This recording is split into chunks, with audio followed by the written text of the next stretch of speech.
साईं,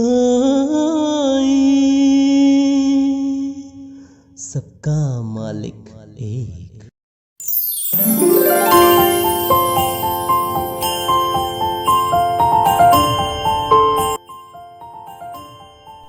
मेरा साई मेरी अनुभूति।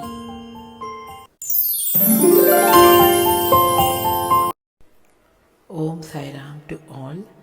Today we are connecting one of the devotee from Nagpur, Sujata Bhugade. So let's connect with her. Hello everyone, I am Sujata from Nagpur. मैं साईं बाबा की एक छोटी सी भक्त हूँ। उन्होंने मुझे काफ़ी बार ऐसे अनुभव दिए हैं जिसे मैं शब्दों में बयान नहीं कर सकती। ऐसे तो बहुत सारे अनुभव हैं, लेकिन उसमें से मैं आपको एक अपना रियल अनुभव बताती हूँ। मेरे बाबा हैं जिनके ऊपर हम लोग काफ़ी बिलीव करते हैं, हमारी फैमिली के वो गुरु है। तो अचानक से हमें पता चलता है कि उनकी तबीयत काफ़ी ख़राब हो गई है और वो अब कुछ खा पी नहीं पा रहे हैं। तो हमें कहीं से पता चलता है कि उनकी तबीयत बहुत ख़राब है और वो हमसे मिलना चाहते हैं। तो हम भी उनसे मिलने के लिए तृप्त होकर उनसे मिलने के लिए उनके घर जाते हैं। तो ऑफकोर्स हम हर बार उनके लिए कुछ ना कुछ घर से बनाकर खाने के लिए लेकर जाते हैं। लेकिन इत्तेफाक से उनकी बहू हमसे कहती है, यानी मेरी मामी, कि बाली वो अब कुछ खा नहीं सकते क्योंकि वो पानी भी पिए तो वो वोमिटिंग हो जाती है। ये सुनकर मुझे बहुत ताज्जुब हुआ कि अगर मैंने कुछ खिलाया तो शायद ये वोमिट कर दे। तो मुझे ये पहले से ही जानकारी थी कि वो कुछ खा पी नहीं पा रहे, लेकिन मेरा विश्वास था अगर मैंने उनको ये खाना खिला दिया तो शायद वो इसके बाद खाने ही लग जाए, क्योंकि कोई नहीं जानता था कि मैंने उसमें क्या मिलाया था। तो मैं उनके घर गई जब मुझे पता था कि उनको खाना पीना नहीं चल रहा है। तो मेरे मामा बोलते हैं अगर बाली की इच्छा होगी, या इन्हें मेरा नाम बाली भी है, तो लोग मुझे घर के नाम से बोलते हैं कि अगर बाली की इच्छा होगी तो वो जो चाहती है वो खिलाने दो उसको, ऐसा करके वो मुझे बोलते हैं। तो मैं उनके लिए जो टिफ़िन में पराठा लेकर गई थी, वो पराठा मैंने बाबा की विभूति डालकर बनाया था। कि मेरा ऐसा विश्वास था कि लोग कहते हैं कि बाबा की विभूति से सब कुछ अच्छा हो जाता है। तो मैंने भी सोचा चलो कि इसी बहाने शायद उनकी कृपा लग जाए और वो ठीक हो जाए, और वो खाने पीने लगे। तो बहुत अंदर से बहुत डर भी था क्योंकि मैंने ये कभी ट्राई नहीं किया था, लेकिन मेरा उन पर बिलीव बहुत था कि चलो इनके वजह से ही यानी ये खाने लगे।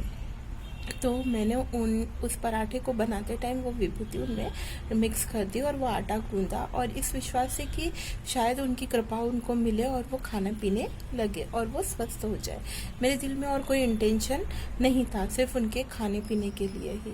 तो फिर जब मैं उनके घर वो टिफ़िन लेकर गई तो बाबा ने मुझसे कहा कि चलो ठीक है, तू क्या आन ली, यानी मराठी में उन्होंने मुझसे बोला कि क्या लाए हो। तो मैंने बोला मैंने हलवा और पूरी लेकर आया। तो वो पूरी नहीं, सॉरी, पराठा लेकर गई थी मैं, जिसकी लेयर ऊपर की पतली होती है, सॉफ्ट होती है। तो उन्होंने बोले कि मुझे खानी है। तो मैंने सोचा भगवान मैं खिला तो रही हूँ, लेकिन कहीं ये वोमिट करे और कुछ कम ज़्यादा ना हो जाए, क्योंकि वो पानी भी नहीं पी पा रहा है इंसान, तो ये कैसे डाइजेस्ट करेगा। लेकिन फिर भी मैंने उनके बोलने पर मैंने उनको वो निवाला खिलाया, और आप यकीन मानोगे कि उन्होंने वो पूरा पराठे का ऊपर की लेयर जो होती है वो पूरी खाने लग गए, और उनको कुछ भी वोमिटिंग नहीं हुई इत्तेफाक से। और फिर मुझे ऑफिस जाना था तो मैं वहाँ से निकल गई। लेकिन रास्ते भर रास्ते भर जब मैं आ रही थी तो मुझे ऐसा लग रहा था कि यार वो ठीक होंगे कि नहीं होंगे कि नहीं। और यकीन मानिए कि बाबा की विभूति से वो उस दिन से खाना प्रॉपरली खाने लगे। फिर मुझे उनकी बहू का फ़ोन आता है कि बाली तूने ऐसा क्या दिया था कि तेरे खाने के बाद से वो खाने लग गए।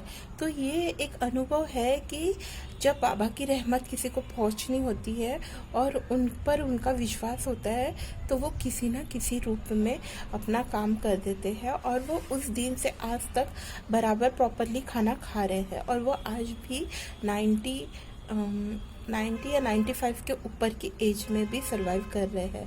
तो ये बाबा का ही यानी विभूति थी जिसके वजह से वो आज सुखरूप अपना जीवन जी रहे हैं। Thank you Baba, I love you all.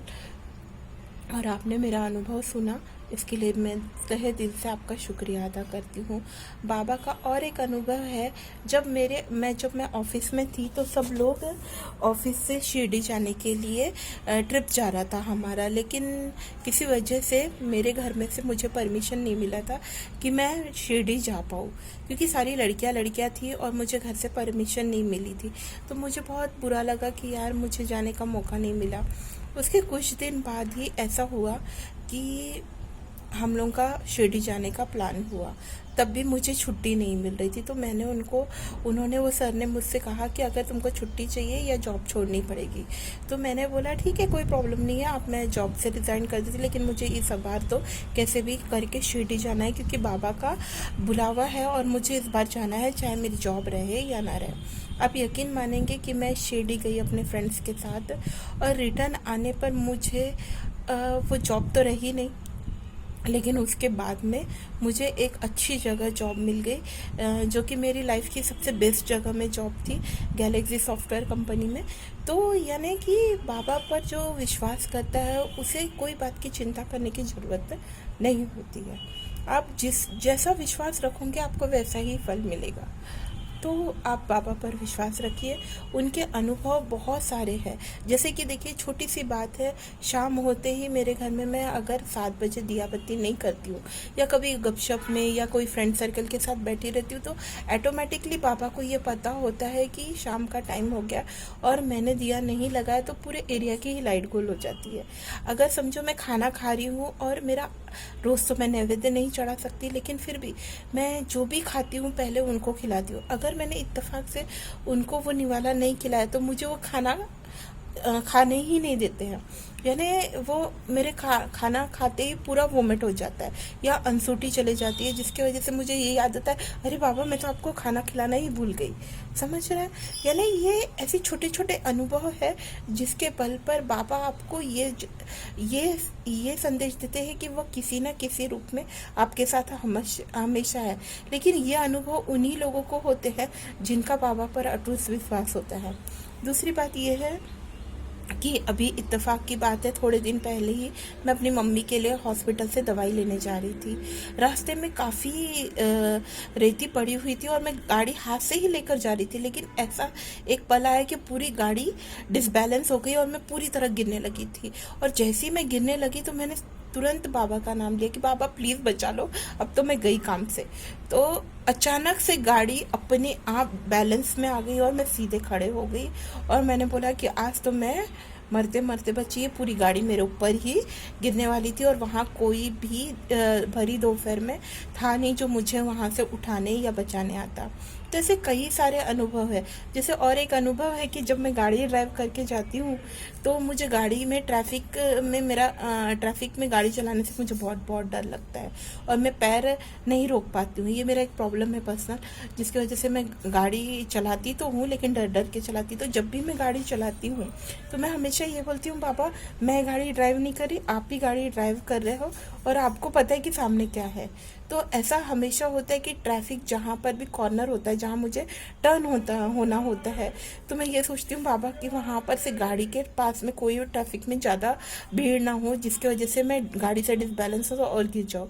तो आप यकीन मानोगे मैं जब भी गाड़ी टर्न लेने जाती हूँ वहाँ ट्रैफिक में ऐसा कोइंसिडेंट होता है कि एक भी पर्सन वहाँ नहीं होता है और गाड़ी ऑटोमेटिकली टर्न हो जाती है, यानी ट्रैफिक बिल्कुल ही नॉर्मल हो जाता है और मुझे कोई तकलीफ़ नहीं होती। तो ऐसे कई अनुभव मेरे पास है जो कि मुझे सच में टचवुड के बाबा के संपर्क में आने के बाद मुझे ऐसे काफ़ी अनुभव हुए। आप यकीन मानेंगे कि हर गुरुवार जब भी मैं उपवास छोड़ती हूँ मुझे कोई ना कोई छोटी मोटी गुड न्यूज़ ज़रूर मिलती है, लेकिन हर बार ये मुमकिन नहीं हो पाता है बता पाना, क्योंकि वो छोटी छोटी चीज़ें मेरे लिए बहुत इम्पॉर्टेंट है, लेकिन हर बार ये शेयर कर पाना मुश्किल है। जिसमें से मैंने आपके सामने कुछ ऐसे अनुभव रखे जो मेरे लाइफ के सबसे बेहतरीन अनुभव थे। आई होप कि आपको पसंद आए और आप हमेशा बाबा पर अपनी कृपा बनाए रखें। बाबा आप सब पर कृपा बनाए रखें, सॉरी टू से, लेकिन बाबा पर विश्वास रखिए। उन पर विश्वास रखकर आपके हर काम वो पूरे कर देंगे, इतनी ही मेरे से आप लोगों से विनती है। तो आप हमेशा उन पर विश्वास रखिए, श्रद्धा रखिए, सबूरी रखिए, अपने काम और अपने कर्म पर हमेशा विश्वास रखिए कि आप किसी को हर्ट ना करें। जो भी आपके संपर्क में आया उसे दुआ दे तो आपके काम निश्चित ही सफल होंगे और बाबा का उस पर हमेशा आशीर्वाद रहता है। जो लोगों की तकलीफ़ में उनका साथ देते हैं, उनको एटलीस्ट पैसों से नहीं लेकिन ज़ुबान से ही सही आप उनको हमेशा साथ दीजिए। Thank you. God bless you. Om Sai Ram. Sai सबका मालिक एक।